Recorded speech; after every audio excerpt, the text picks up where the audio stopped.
Good morning boys. Class fifth lesson family values म्हणजे कुटुंबातील मूल्ये.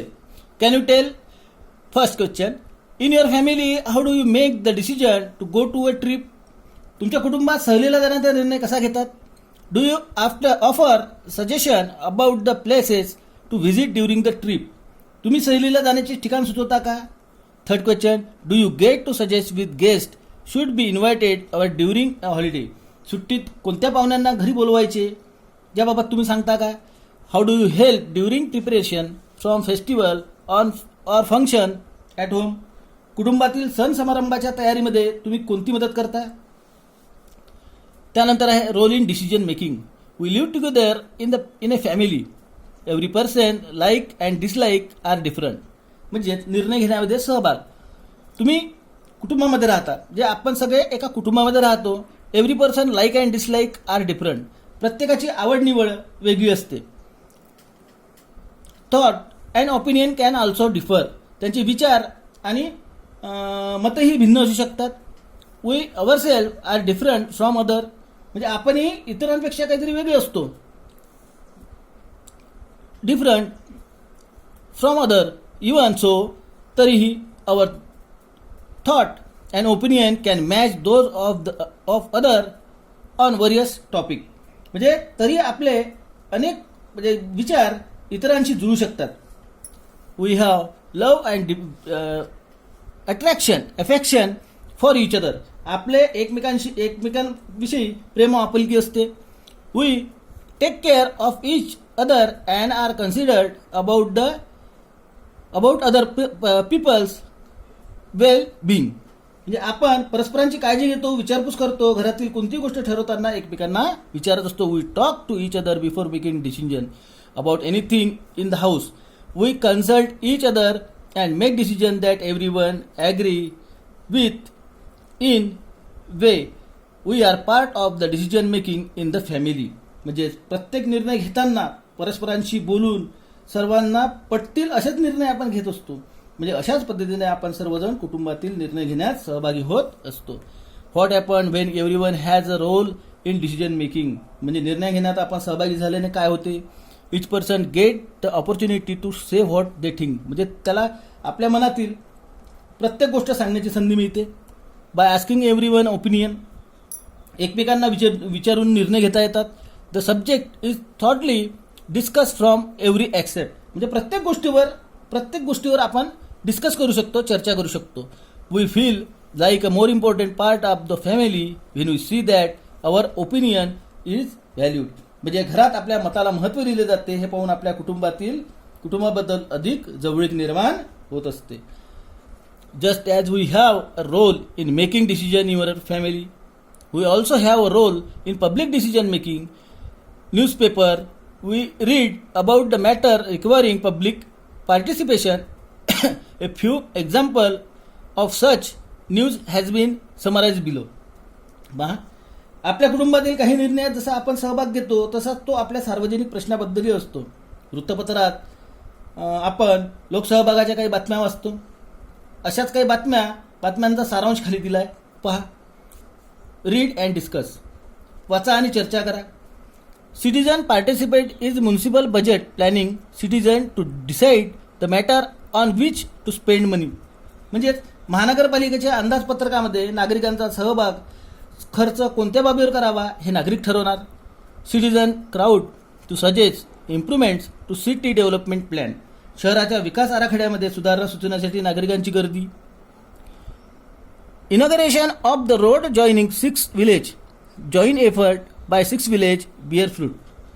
म्हणजेच 6 गावांना जोडणाऱ्या रस्त्याचे उद्घाटन, गावकऱ्यांना आनंद, रस्त्याचा निर्णय व्हावा म्हणून 6 गावाच्या नागरिकांचा एकत्रित प्रयत्न. अशा बातम्या आपण लोकसहभागाच्या आपण नेहमी वाचत असतो. We feel the need for minor changes in our environment. आपल्या परिसरात अनेक छोटे मोठे बदल व्हावेत असे आपल्याला वाटत असते. It is to our advantage that everyone has a role in making decision about changes in our surrounding. म्हणजे परिसरातील बदलाविषयीचे निर्णय सर्वांनी मिळून घेणे हिताचे असते. The government we elect make decision regarding public matter. सरकार सार्वजनिक प्रश्नाबाबतचा निर्णय घेते, पण आपण निवडून दिलेले सरकार काय करते, सार्वजनिक प्रश्नाबाबतचा निर्णय घेत असते. If we feel that the decision made by the government is wrong, we can register our opinion in this way. We can be a part of decision making process. समजा सरकारने एखादा निर्णय घेतला आणि तो जर आपल्याला अयोग्य वाटला तर आपण आपले मत नोंदवू शकतो. म्हणजे अशा प्रकारे आपण निर्णय प्रक्रियेत सहभागी होऊ शकतो. थिंक, विचार करा. बी a part of the decision making process in your home. Do not form your opinions merely on the basis of what others say. Share your thoughts with other.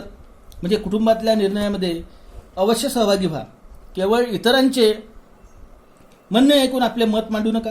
आपल्याला जे म्हणायचे आहे त्यावर आपले मत मांडा. कॅन यू टेल, सांगा. Note the following situation carefully state which the children show honest behaviour. पहा, पुढील प्रसंग आपल्याला काळजीपूर्वक वाचायचा आहे. त्यातील कोणाचे वागणे प्रामाणिकपणाचे आहे ते सांगायचं आहे. फर्स्ट आहे, Afreen borrowed a pencil from Minu. After she finished using it she return it. पाय, काय केलं, आफरीनने मिनूकडे पेन्सिल मागितली. लिहून झाल्यावर तिने पेन्सिल परत केली. Okay. Shyama fell from her bicycle. However she told her mother, Neha push me off the bicycle. Shyama सायकलवरून पडली आणि आईला सांगताना मात्र तिने काय सांगितले, नेहाने मला पाडले म्हणून मी पडले.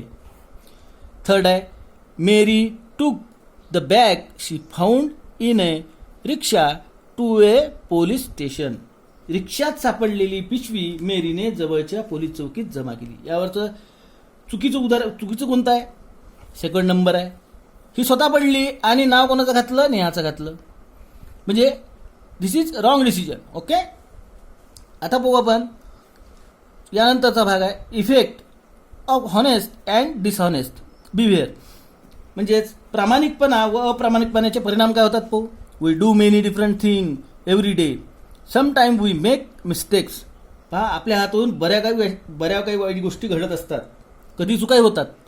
Wien we realise that we have made mistake. पण आपण त्या चुका कबूल केल्या पाहिजे.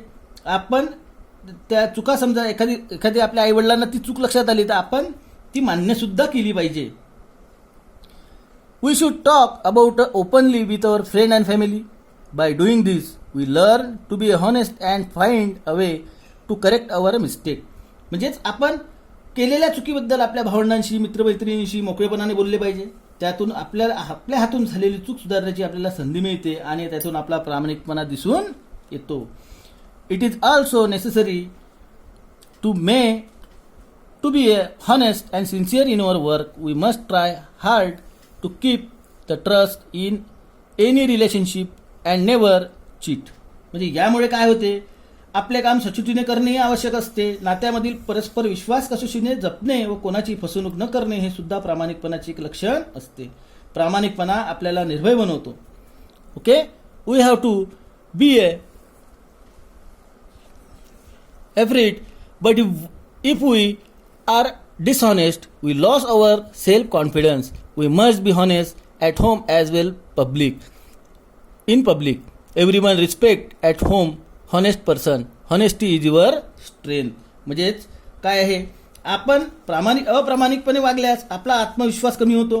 कुटुंबात आणि आपल्या समाजामध्ये, सार्वजनिक जीवनातही आपण प्रामाणिकपणे वागले पाहिजे. प्रामाणिक बुद्धीबद्दल सर्वांनाच आदर वाटतो, म्हणून प्रामाणिकता ही आपली एक ताकद असते. नेक्स्ट पोर्शन बॉईज, तुम्हाला